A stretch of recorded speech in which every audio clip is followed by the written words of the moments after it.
Hello and welcome to another episode of For the Glory, an athlete empowerment production series brought to you by the Wattle Nest. My name is Rachel Condos Fields and I'm excited to introduce you to some of Australia's great sporting talent as we share their stories, celebrate their success and embrace the power of sport as a true connector within our community. Joining me today as usual is our Australian track and field athlete and co-host for the Glory, Nana Owasu. Welcome back to the show, Nana. Thank you for having me. Super excited to be here and hear some more stories. We've got a good story for you today because I'm really delighted to introduce you to our 2022 National Taekwondo Champion, Jessica Borg.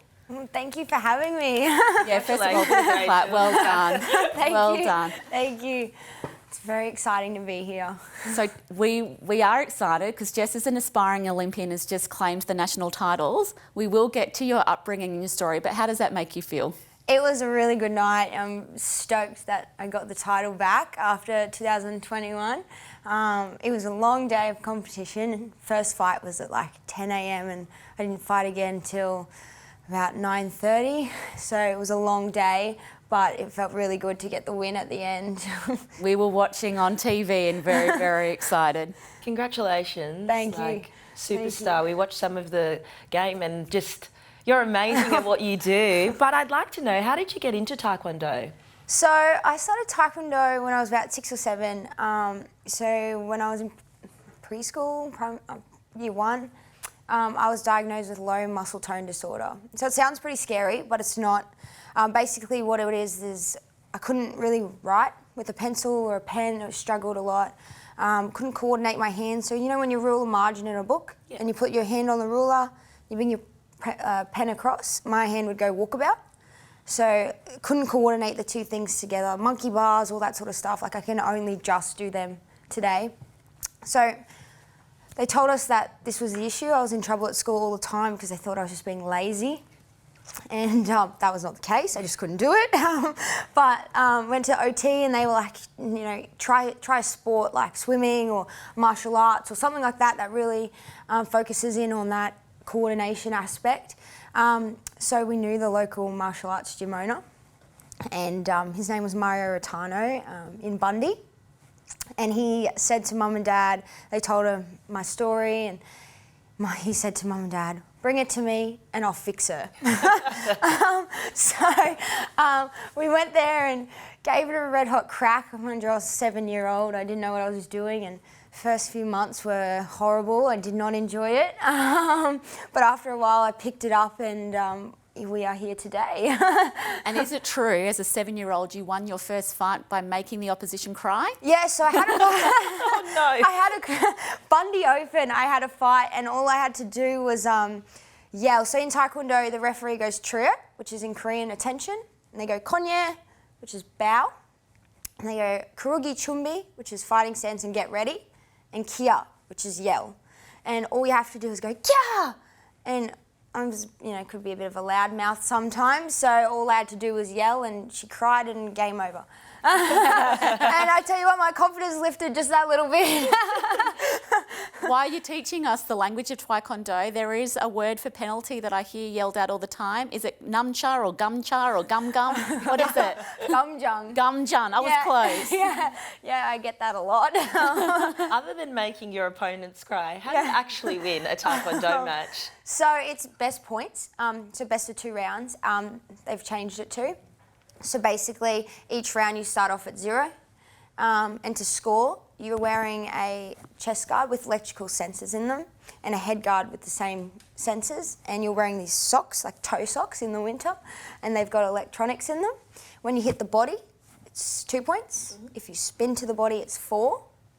If you kick them in the head, could be just anything frontward facing, that's 3 points. Spin to the head is 5. And a punch is 1. You can't punch to the face, just to the body. So that's how you get your main scoring points, but you can pick up cheeky points if your opponent steps out, you know, kicks too low, has bad manners, bad conduct, falls over, those sorts of things. They get a warning, a gumjung. A gumjun, yeah. Yeah. And then you get that point and they get a warning. And if they get 5 warnings, their round ends. And then you start the next round. Now, I watched you fight earlier this year in Brisbane, and I Yes. saw within 10 seconds your opposition had scored a cheeky 9 points because the sensors weren't working.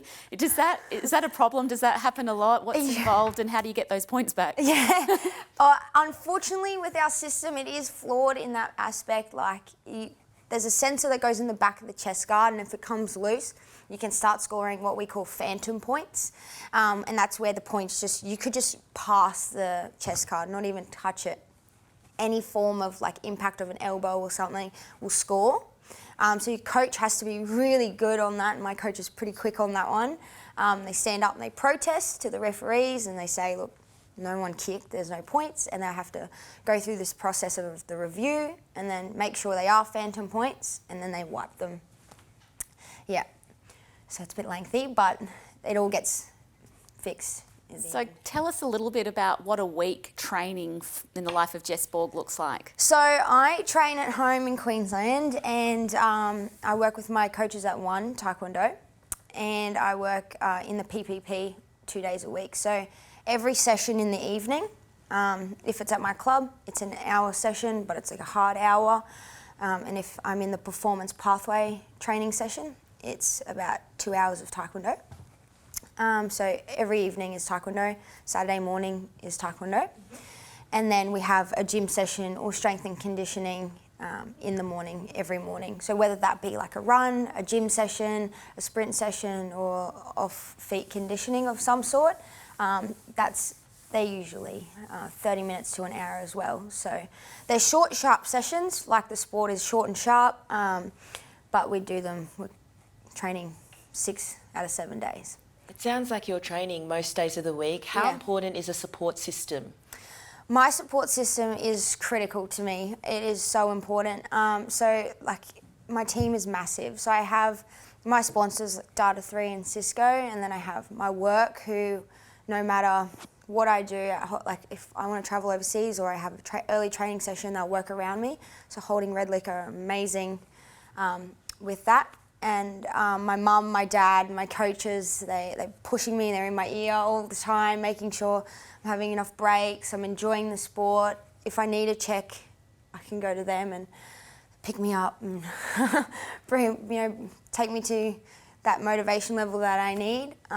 You got 2 beautiful dogs at home. Do they play a role? Yeah, if I need a hug, I just I go to them. My partner, my dogs are my world.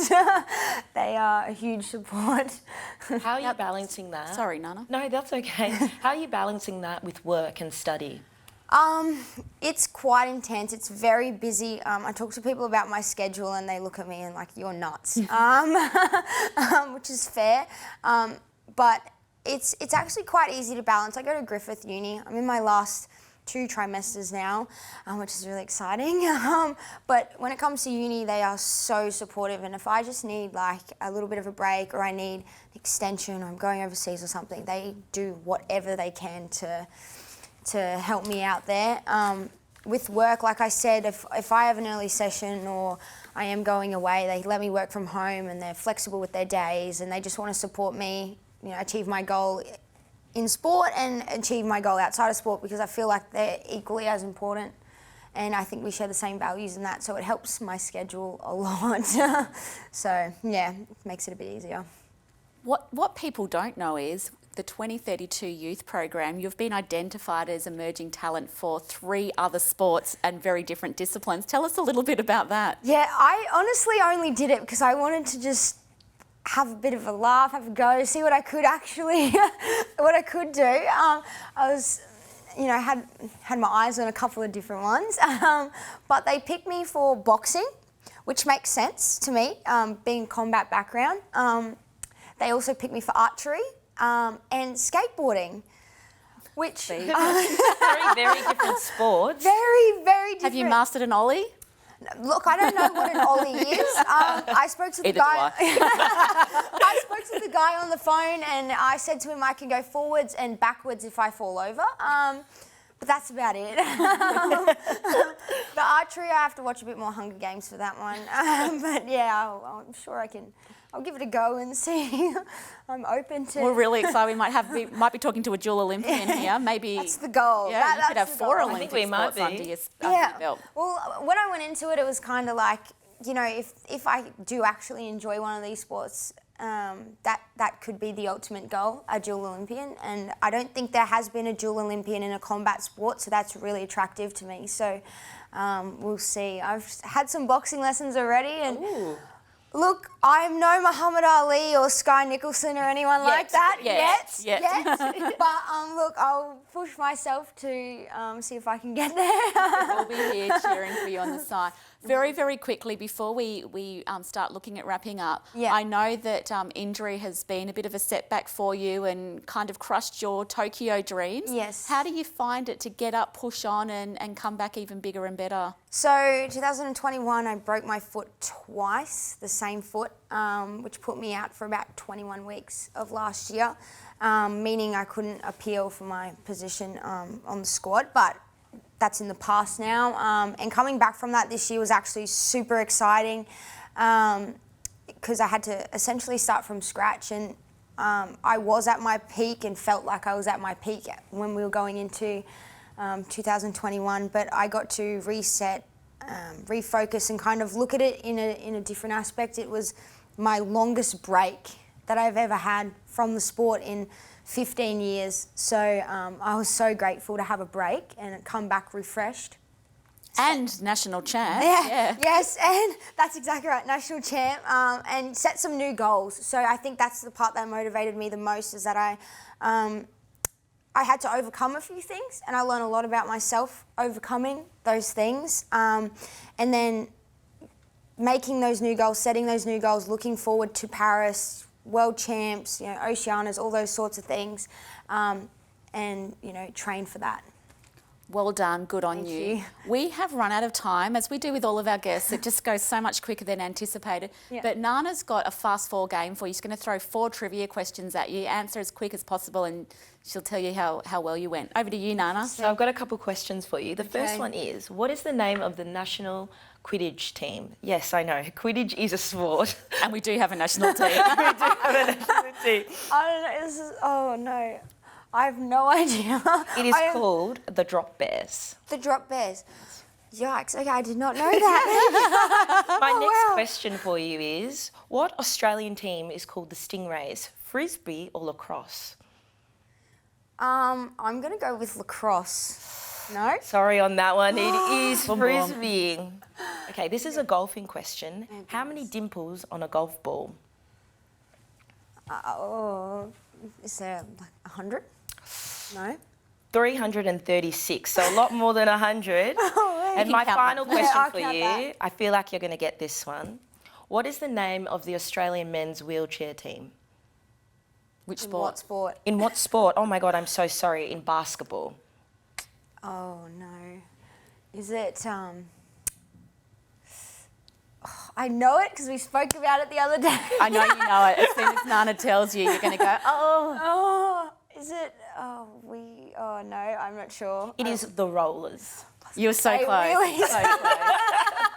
No. 0 from 4. That's all right. That's okay. That's okay. Oh, wow. Jess, I want to thank you for joining us in studio today and hope you had a bit of fun. Yes, absolutely. It was such a blast. We can't wait to see you rip out the skateboard. So that's next episode. Yeah. And Nana, thank you for joining No, us. thank you for having me today. Inspirational you are, really, and keep going. Thank you so much. Hope to see you in a couple more sports by the Brisbane Olympics. Yes. Yes, let's hope so. Well, thanks everyone. That concludes this episode of For the Glories. If any of our stories today have inspired you and you'd like to be part of our athletes' journey, please reach out, as our sporting talent does need our support and encouragement so they can focus on being the best of the best without having to worry about other external barriers. Be sure to tune in next time as we discuss and share more stories from the professional athlete world. Until next time.